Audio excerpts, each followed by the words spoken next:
What's up, guys? It's Primetime, Poulton. With me, main event, Phil McNulty. Phil, what's going on? Not much, not much. Enjoying my first ever snow day as a teacher. It was a snow day, and especially because virtual, I was like, yesterday, I was like, I'm just not ready.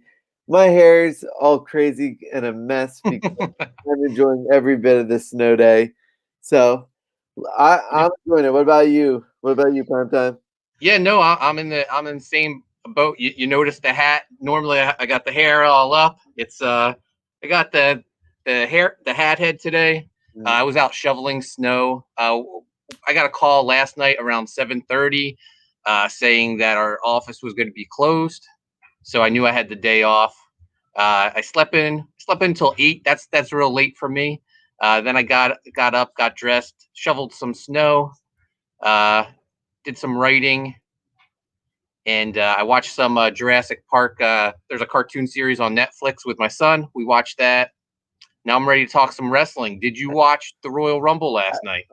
I literally just got done watching it 2 minutes ago, right before we popped on air, because I watched I watched the was watching the women's match last night, and I was just like, this I think my love of wrestling is dying with this match. It was incredibly bad and boring, and like they're like, "Oh my god, it's Victoria." And I'm like, "Victoria was in like the WWE for like a hot minute. She is doing some weird shit I've never seen like taunt before." I'm like, "This is awful." It's Royal Rumble is probably the best pay per view of the year for WWE. Oh yeah. In recent years, maybe Money in the Bank has surpassed it, but it's hard to do it in front of no people. Yeah.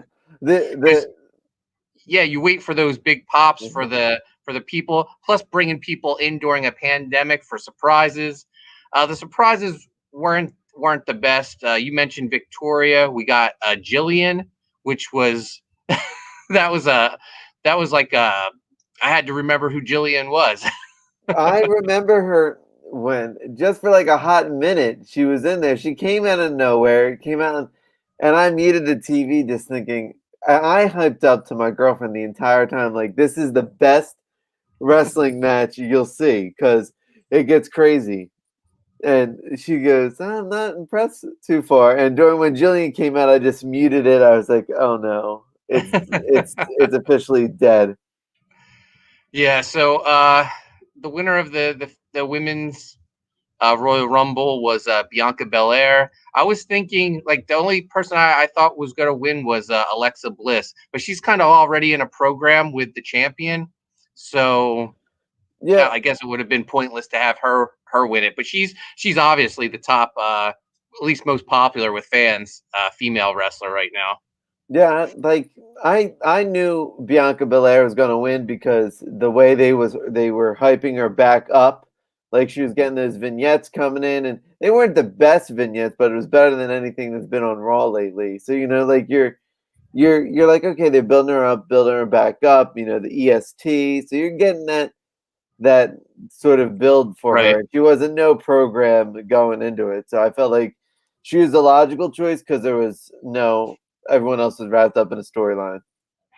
And then the men's Royal Rumble, Edge wins this. He starts at number one, lasts the whole time. He's the winner. The big surprises were Carlito and Christian, which was huge for me. And there was one other Hurricane. Yeah, this one was like every few years they have a rumble that it's not big on surprises. It's supposed to be big on the story. Like I'm thinking of the Vince McMahon Stone Cold Rumble when it was more involved around seeing those two running around the entire building because they had to cut back and forth Yeah, with the match, so there was never going to be the big surprise entrance. And I felt like because the pandemic, because they couldn't bring more people on, they were just like, all right, let's focus in on making this special in a different way. And I came out of it completely impressed with Edge's performance. Got to be the best performance up there, top three for Royal Rumble history. Like, probably could be number one in my book to think of his age, what's happened with his career, and he didn't take a break during that damn thing. He wasn't like an Orton like fake injury out for an hour. He was taking finishers, getting thrown into the corners. It was really awesome to see. I really enjoyed just watching him, and it made me feel like a kid again watching him like be that good. Yeah, no, and with Christian coming out towards the end, that was great to reunite them. Christian looks in fantastic shape. I remember, God, back in September when they were doing the Legends coming in, and Christian came in, and Randy Orton like punted him, and he had a little gut around there, and he was wearing like a turtleneck, and you're like, oh no, Christian is in such bad shape, and then you see him come back here, and it was awesome. And did you see Edge's like dead? Like no one plays Yeah. dead better than Edge, in my opinion. Like, and then the little smirk smile. I'm liking like old cowboy Edge. Yeah, no, and I loved Christian got to mix it up with AJ Styles. My favorite Christian era, I think, was when he was in TNA, and it was the Christian Coalition with him, AJ, and Tomko. And AJ was kind of Christian's goofy sidekick. I think that's where AJ really came into his own. It's funny because you don't like. I think Christian was the best surprise in a pandemic because it's getting lapsed wrestling fans to come in and just might as well see what it's about on a because it's the best gimmick pay-per-view. Yeah. So I think they did a good job with the men's one. The women's one was complete disaster. Like I even didn't watch the men's one until today because I had such a bad taste in my mouth from the Yeah. women's one. It was terrible. The only thing else I want to touch on Royal Rumble is Goldberg. Either he was really winded or he's a great seller at the end of that that match. I was just like, oh, God. After Goldberg matches, never. I'm a WWF kid. I'm not a WCW kid. Like I was always WWF. The only time I would check out WCW was for Chris Jericho because I saw like who was the goofy guy in there. But otherwise, I just didn't care for WCW, and I was just like, so Well, obviously, I'm a WCW guy. You can see my little Sting shrine behind me off to the side. So I'm always excited when Goldberg comes back. Toward at the end of that match, though, he looked really winded. He got down on like one knee when he was leaving the ring. I was like, oh, is he going to die on us? What about his leg attire? Like I was roaring at this attire for Goldberg had me just like thinking, "Oh my God, this is Yeah, he just wore embarrassing." his gym shorts. It was embarrassing, Mark. Yeah. I can't tell you enough how this pay-per-view was the saving grace was that men's Royal Rumble. So otherwise, this was probably the worst Rumble I've ever seen, pandemic or no pandemic. Yeah, so I said that was the last thing. You brought up Goldberg's gear, and that makes me want to comment on the New Day's gear. Their John Huber, Brody Lee tribute gear. That was awesome. Hopefully that gets released as action figures. I would buy them all up. Why not? You know what? Watching this, did this make you really appreciate that we're the only podcast that covers AEW and Impact alone? Yeah, no, this is like the first time I like logged into my WWE network in a while. I ended up watching that Yokozuna documentary too, which is really good. If you haven't watched it, check it out. It just made me realize, the WWE is McDonald's. It's cheap, it's affordable, so it's cheap and it's fast, right? But uh, AEW is a little more like Five Guys. You pay a little bit more, right, and you get a better burger, but it's not as popular or out there as McDonald's. So I just maybe I'm just done with the WWE and I need to step back from the product, or I'm just getting spoiled by the alternatives.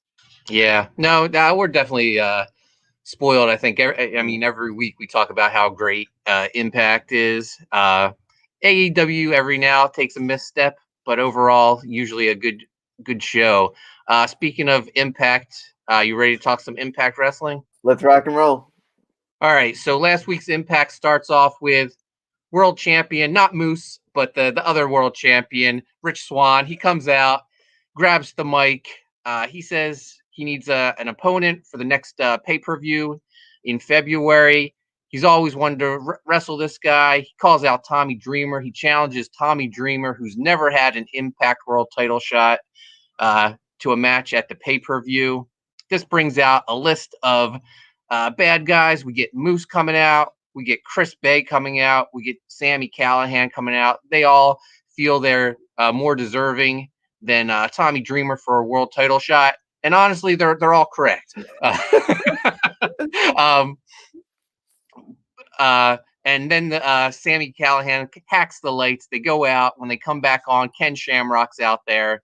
They put the beat down on Rich Swann and Tommy Dreamer. That brings out Willie Mack for the save. The bad guys run off. Afterwards, Swann, Mack, and Dreamer, they want a match with the four villains. They track down Scott D'Amore, and he was like, I can't put you guys out in a handicap match. I got a fourth guy for you, and he's in the office. And this gets me so excited. I'm like, who could it be? Did they sign someone else? So I thought this was going to be someone from AEW, and I was going to mark out because it would have been a secret little extra morsel of AEW we didn't know. Like maybe it would be Orange Cassidy, and that would have changed the whole complexity of the match, right? And we got what we got. Yeah, we'll talk about who we got. So it was definitely, as you can tell, it's definitely a letdown for us. Stay tuned for this rant. Yeah. But then we go to the ring for our first match. We got Matt Cardona making his episodic Impact Wrestling debut, teaming up with Josh Alexander, and they're going against Ace Austin and Madman Fulton. Matt and Josh get the win. Thoughts on the match? Good match. You know what made me, what I enjoyed about this match is that Ace Austin is so good, and then it makes me think, Matt Cardona does his thing, but I realize he is so WWE trained. I don't know if that's a good thing or a bad thing. I think in AEW, it sort of made him kind of not be as focused on because he just didn't look as good and swift as the others. Well, this one was better in the fact that it seemed like he was the ring general of the match because he was getting everyone in position. But what are they doing? The match is good, but it made me think, what are they doing with Ace Austin? What did this kid do to go from pick back at Slammiversary of mine and say, oh, he's going to walk out champion to losing matches like this? I think Ace Austin's in a holding pattern right now. They need to clear up the X division, and then they're going to insert him in the top spot. He won that X Cup recently, so it's only logical that he gets a shot at the title. I think once TJP is done this feud with Rohit Raju that has lasted for, it seems like eternity, I think then we'll get Ace Austin and TJP for the X Division belt. I'm just done. I'm just done with the whole X Division. We say it every week. Unless someone's going to take control of it, it just wastes time on our television set. Yeah, no, for like maybe 6 months, you and I have been saying Brian Myers is the guy to resurrect the X Division, but I think he's being made into a top guy. And we'll speak about him next. But first, we get another paid ad by Tony Khan and Tony Schiavone. These are really funny. Tony Khan's a great heel for Impact Wrestling. I don't know what the end goal is going to be with this. I think at one point, if you're Access TV, do you even care and think they're making fun of our product every week, or you're just like, we've got more eyes on it now than ever. Let's go, keep bringing them in no matter what. They're probably hoping, oh, maybe he buys Impact and puts some money into the company. What's up, Eddie? Thanks for joining us, man. Yeah, we'll fill you in on everything Impact and AEW. We just talked Royal Rumble. Not sure if you didn't watch it. Quick recap: Bianca Belair won the women's Rumble, and Edge won the men's Royal Rumble. And Goldberg did a bunch of spears. Yeah, Goldberg's matches are just finisher, back and forth with whoever he's wrestling. A lot of Claymore kicks, a lot of spears. Let's cut into this for a little bit. Okay. With this Impact episode, is this by far and away the worst Impact episode we've seen since we started the podcast?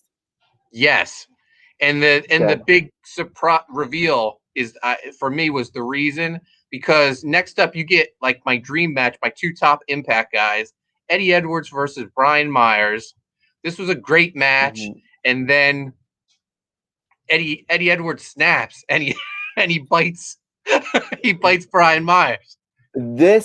So I got to tell you, when I was thinking about this podcast, and I was thinking about this the other day, I'm like, all right, when Mark and I review this, how am I gonna trash something I love so much? And it's because Impact has really, has held that fondness in my heart to say that it's the best product every week, and this was just so bad.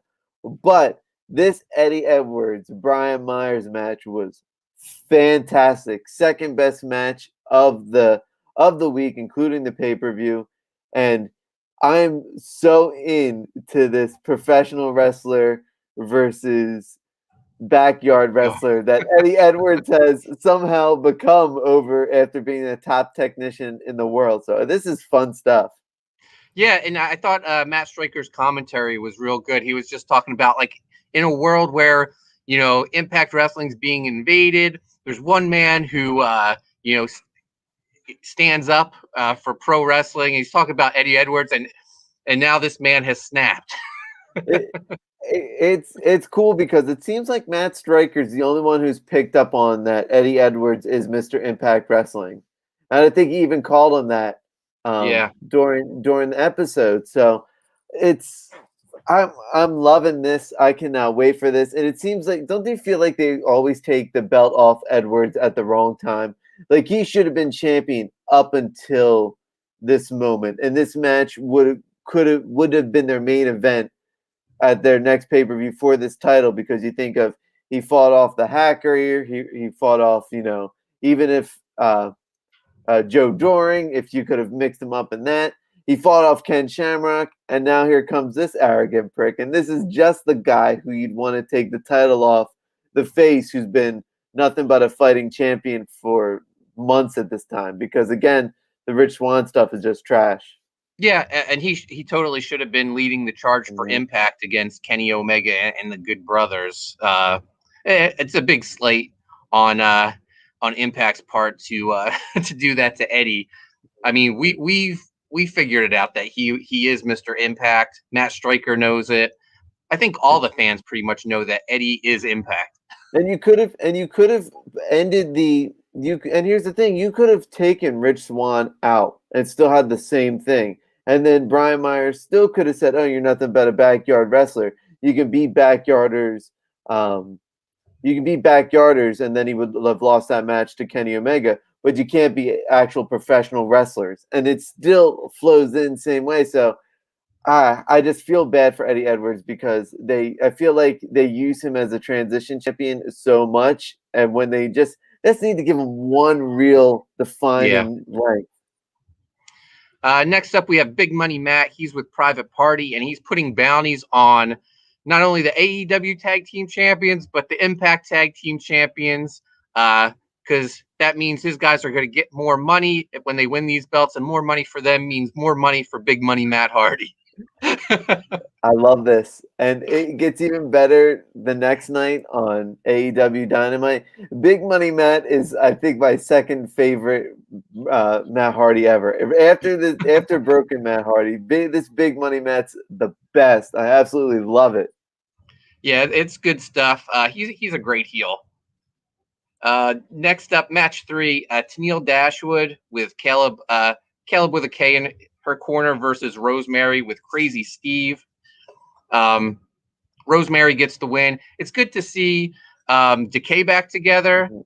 At the same time, I feel like Tennille and Caleb with a K were in a perfect spot when they were like paired up with Alicia because they got Mhm. involved in all the Eddie Edwards craziness by default, and I thought that was a good gimmick for them. Them on their own, I just feel like it goes nowhere. Um, I was trying to think of a nice way to say it, but I can't. Tennille Dashwood is Danielle Trashwood. I can't stand. She does. She has never evolved.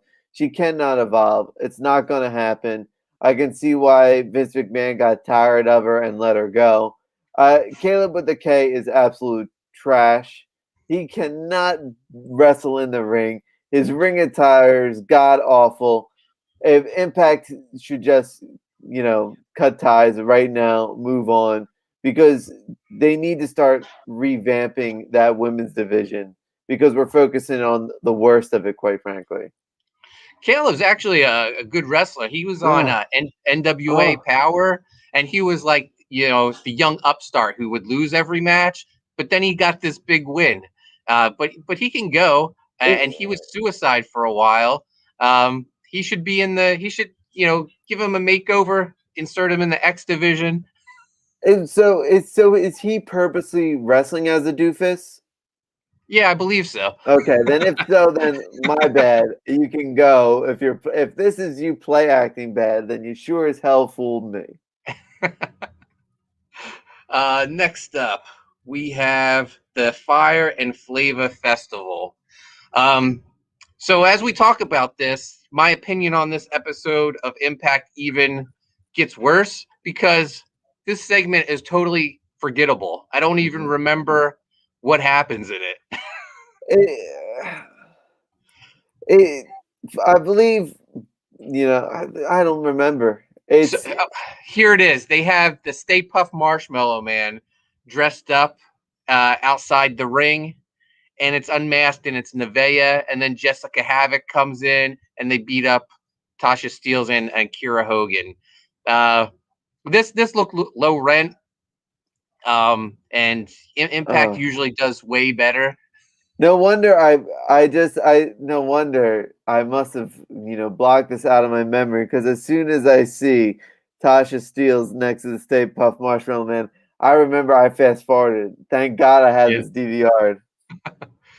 Eddie has a good idea, and the women's division bring on Lucha Rules and let the men wrestle them and wreck them all. I'll uh, I'll reserve. I'll bite my tongue on that one. uh, we get match 4, Joe Doring versus cousin Jake. Poor cousin Jake. Uh, Joe Doring's been treated as a monster ever since he's debuted on Impact. He's part of the Violent by Design faction, which I'm really enjoying. I love everything Eric Young's involved in. He's resurrected Cody Deaner's career. Um, they put him with Joe Doring to give Doring the rub, and Doring destroys cousin Jake, but they don't finish cousin Jake off. EY, tells him to to hold up on it, uh, trying to bring cousin Jake into the faction. I'd be all for a cousin Jake makeover. Uh, I don't think it will happen. I hope it doesn't because I don't want Diener to get lost in the shuffle. Does that make Yeah, sense? Does it feel like a step back for Diener if they bring in it, cousin Jake? it makes his turn on his cousin seem seem kind of pointless Right? because knowing Jake would have turned with him Yeah. if given the So opportunity. I don't know. I think I this is such a letdown of an episode because I just keep thinking about the AEW invasion angles we've had over the past couple months. I mean, this Dynamite's episode, I think it's also a hard pill to swallow because Dynamite's episode was probably one of their best since in the COVID era of AEW. Yeah. And a lot of that has to do with Guns and Gallows from being on Impact. So they definitely need to bring them back over because it just seems like two guys carried the show tonight, and that being Myers and Edwards. Yeah. We get one more little segment. This is Chris Sabin drinking at a bar. Cowboy James Storm joins him, and it looks like they're going to continue their team. It came out Alex Shelley. The reason why he missed the pay-per-view and he's not at the tapings is he's I guess a physical therapist, his real job, and he hasn't been vaccinated yet, and I guess he wants to wait until the vaccination has been out for a while before he gets it, and he doesn't want to put his clients at risk, and commendable on his part. Yeah, I think he should have just said that to begin with. But Yeah. I think it's also got to be difficult for some of these guys, especially you think that someone who's on cable television, who's wrestled for decades, who is part of a multiple time tag team champions, shown up in almost every single company. I guess there's sort of an element of pride where you're like, I guess, this is not who I am really. I'm not a professional wrestler. I'm actually a physical therapist, and this is what I do for a living. And professional wrestling is just something I do for fun, or it's my passion. I make money at it on the side. But I guess it's kind of, cutting behind the curtain a little bit. Yeah, no, there's no shame in that. Mm-hmm. I see that a lot with we're both comic book creators. Mm-hmm. A lot of comic book creators want you to think that that's their only job and that they've made it. Most of us have day jobs. I have a day job. You have a day job. Yeah, it's funny because when I have my cover for Batman come out, right, and it made it all over the internet, and then someone came to my table and they were like, "Oh my God, my daughter's been looking for this issue since it was posted online." I'm like, "Yeah, well, it's a retailer exclusive, and there's only so many printed, but I have some here, right?" And so he was like, "Oh man, what's your next project?" I'm like, "I don't know." And he's like, "What do you mean you don't know? You just did this cover for Batman, for crying out loud." And I'm just like, "No, I'm more or less worried about my lesson plan because I got class on Monday that I got to go teach." And he's like, "What?" And I guess it was odd for them to see that your name is on one of those books. You've been published before, and you're like, "No, on Monday I got to go to work." Yeah, no, when I worked in the mortgage industry, the mailroom guy was dropping off mail at my desk, and he was like, "Are you the Mark Poulton from Savage Hawkman?" I was like, "Yeah," and he goes, "Why are you working here?" I was like, "Because comics don't really pay the bills." It was funny. We had that kind of moment when we first met at the Camden Comic Con. Yeah. Like when Ryan and I were doing our podcast, and I was just like, it's like it's so funny. Like I see you here, and it's like I picked up Savage Hawkman with your run. So it's kind of funny that even no matter what stage you're at in the game, it's sometimes hard to let people peek behind that because I guess at one point, even with wrestlers, we're carnies. We're at Yeah. shows, hawking our art, using our talent, and I guess you don't want to be like, oh well, this guy's always published, and like there's nothing wrong with being self-published, but there's also nothing wrong with having another source of income either. So for those listening out there, like if you're one of my students, yes, Mr. McNulty does teach also to pay the bills. The comics don't. Main event time. We get Willie Mack, Chris Bay, Sammy Callahan, and Ken Shamrock versus Rich Swann, Tommy Dreamer, Willie Mack, and the big surprise, dun, dun, dun, dun, Trey Miguel. You could just feel the air deflate. I paused it. I paused and grabbed the beer and said, "I'll be back later to watch this thing." It was just so disappointing. Like we thought our troubles were gone when all three of the Rascals left. So what's the end game for Trey Miguel? What's the end game? I don't know. Yeah, I I don't. I think, and I think, well, him and Triple H had a spat apparently.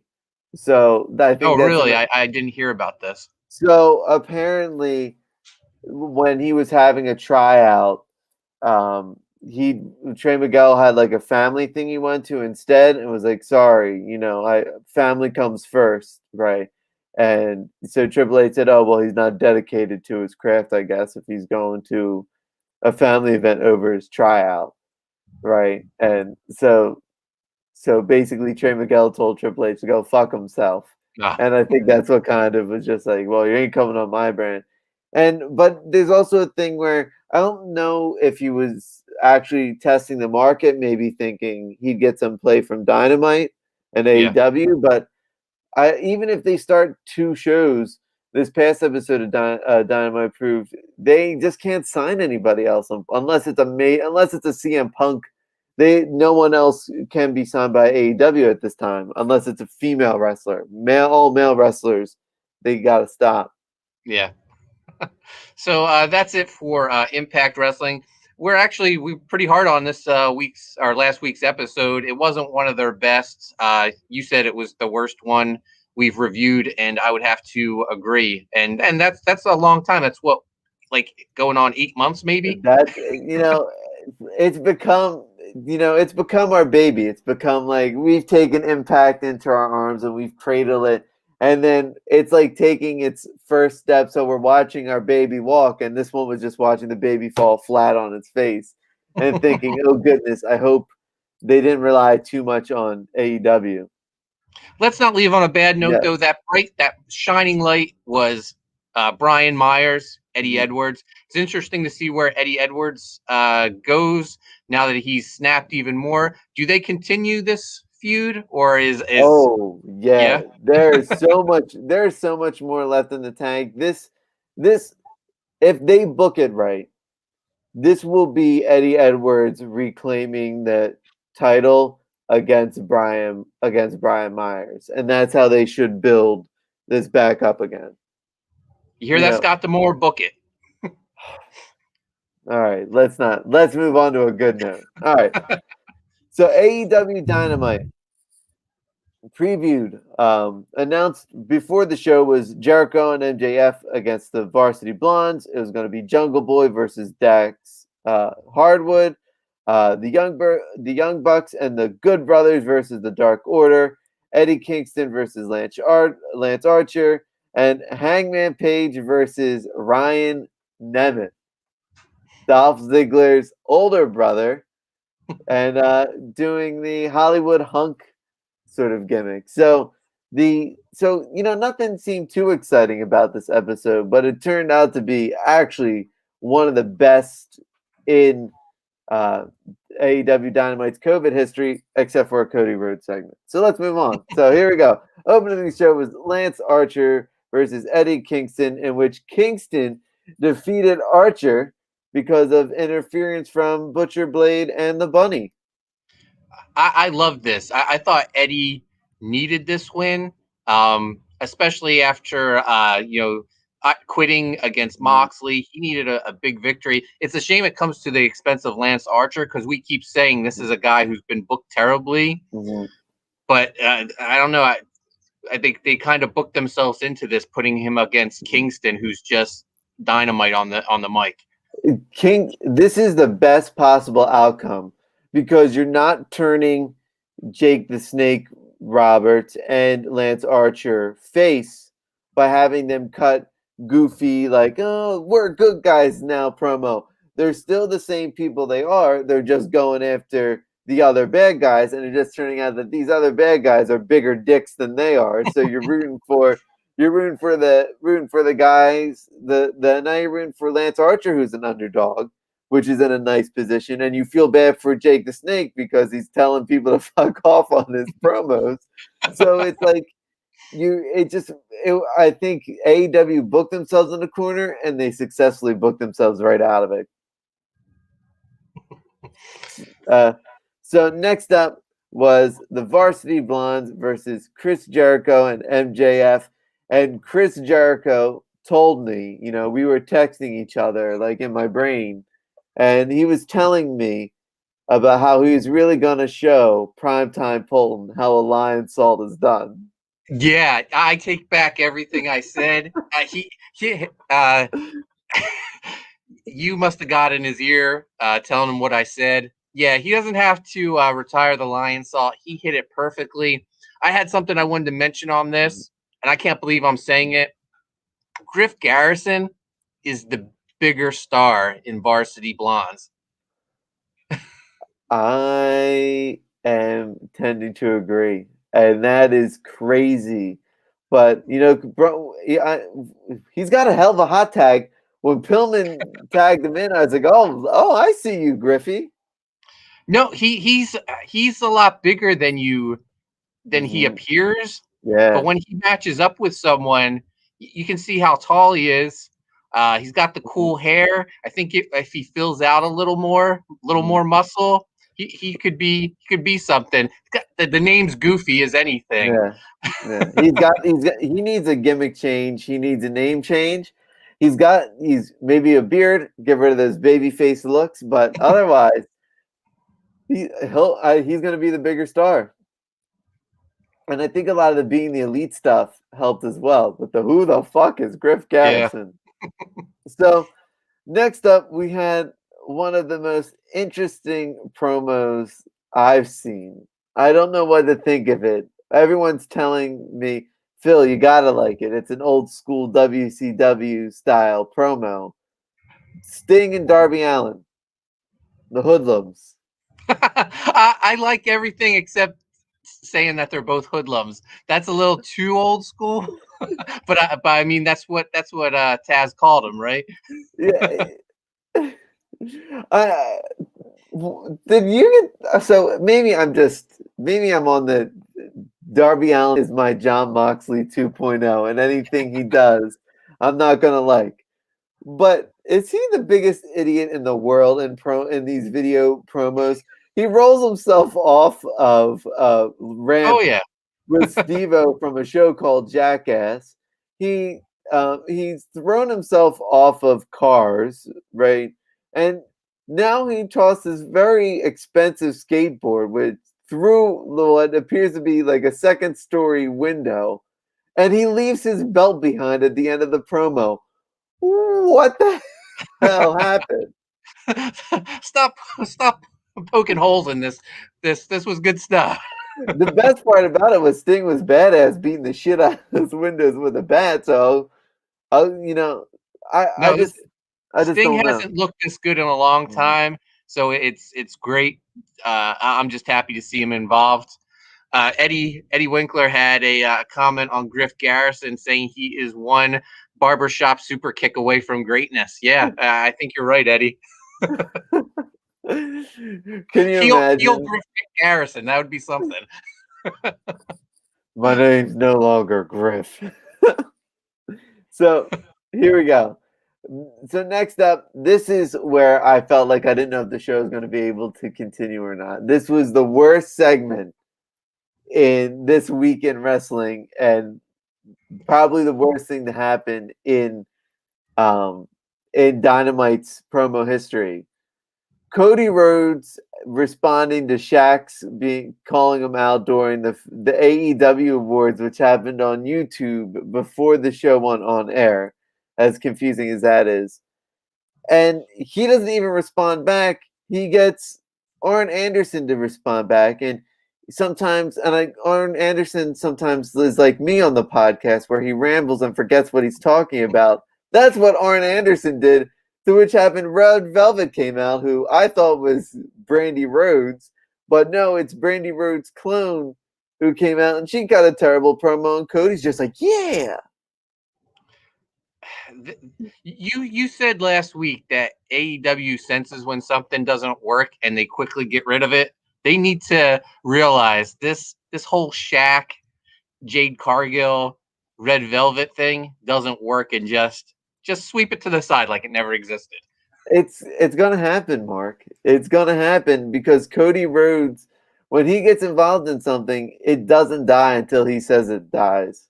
Yeah, he, It's he's he's got a sense that it's on life support right now.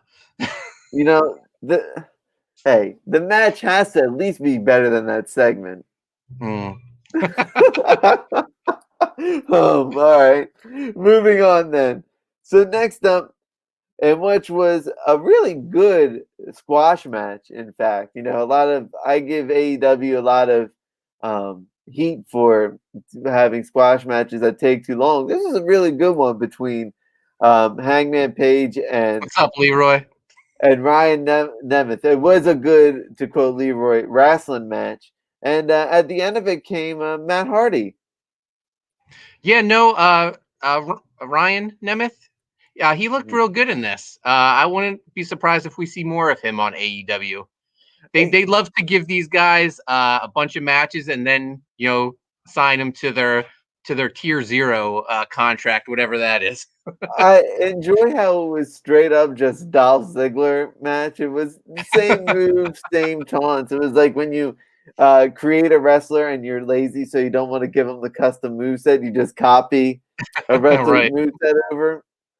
So it has Hardy sort of trying to have him break away from the Dark Order because they're a cult, and if he just needs a friend, he too knows what it's like to be shunned by the elite, which was a really good promo. And what did Tony come over and say something to Hangman? And Yeah, he was like, I think you really should take him up on the offer or whatever, because Hardy offered him his dressing room that yeah, he doesn't have to dress alone anymore. and Hangman Page lost it.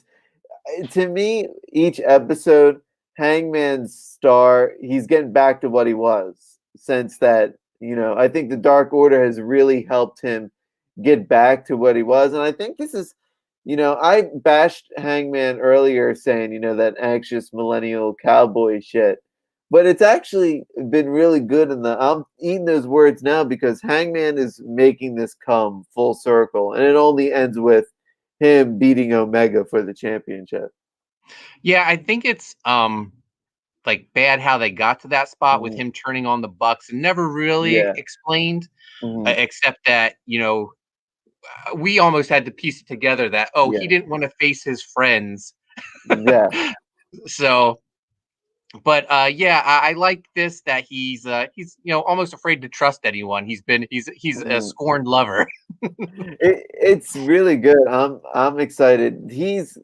If there were one AEW guy to actually break that ceiling into mainstream media, how it seems like there's always that one wrestler that sort of does it. I think Hangman is going to be the guy that breaks through and puts AEW on the map. As much as I love Kenny Omega, I just think Hangman has the look and the personality, and he's so good in the ring.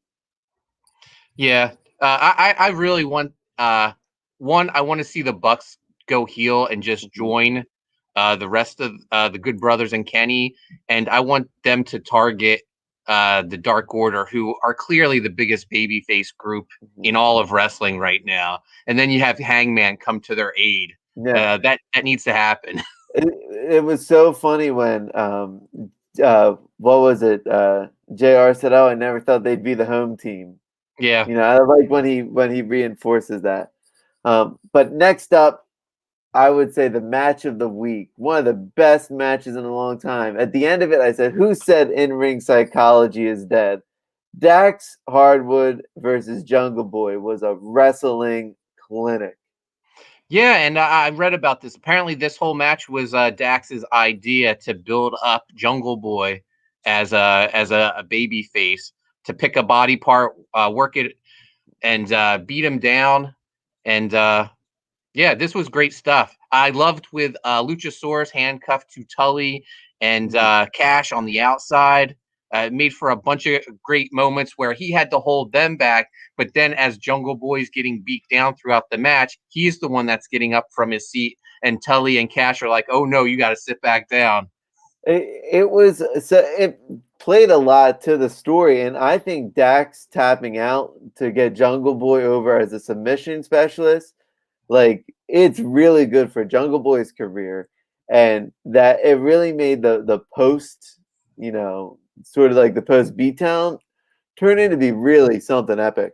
Yeah, and I like that Marco was sent to the back right at the very beginning, so he Yeah, didn't get involved. yeah. And what do you think about FTR cutting off the horns of the mask of the Luchasaurus? I thought that was actually pretty badass. Mhm. I like how they didn't, the demasking thing is sort of played its part over what the last like 50 Yeah, plus years of professional wrestling. The fact that they were just out there to humiliate him meant a lot more to me than just taking the mask off, but actually cutting the horns off was a really nice touch. yeah. Um, so next up, we had another squash match. This is the kind of squash matches that main event doesn't like. Britt Baker versus Shauna. Thoughts? Um, no, not really. I mean, we've been saying before that there's not much of a women's division right now, except for maybe Thunder Rosa and Britt. So And and that was great. Thunder Rosa coming in at the end. I am ready for that match, and whatever they're doing that she just got to drop the belt. I'm sorry. I will. She's just killed. That belt isn't even in existence of anything right now. yeah, and they announced that they're doing the female number one contender tournament, and we're gonna get a lot of, I think, a lot of these matches that we don't care about. First up, Britt Baker versus Riho, who we haven't seen in forever.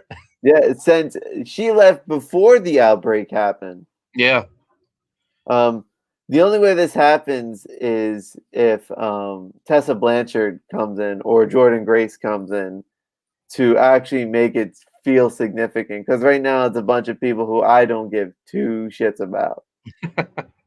So next up, main event time. Well, before that, we had one of the funniest promos of in AEW history. And it comes courtesy of the Good Brothers when they bring their talking shop, their shtick to television.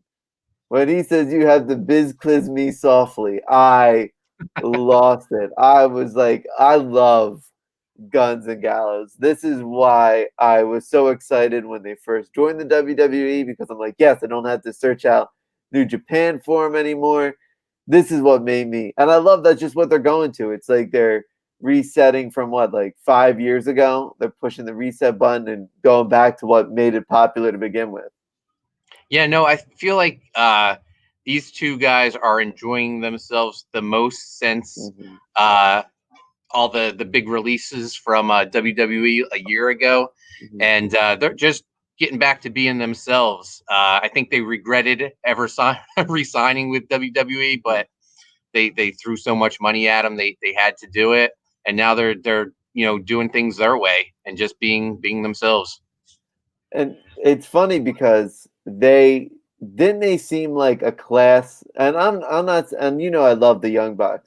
Didn't it seem like they motivated the Bucks to be back to being the Bucks in this match a bit? It seemed like with all the offense, and it seemed like Guns and Gallows out wrestled the hell out of everybody. It was such a good little match.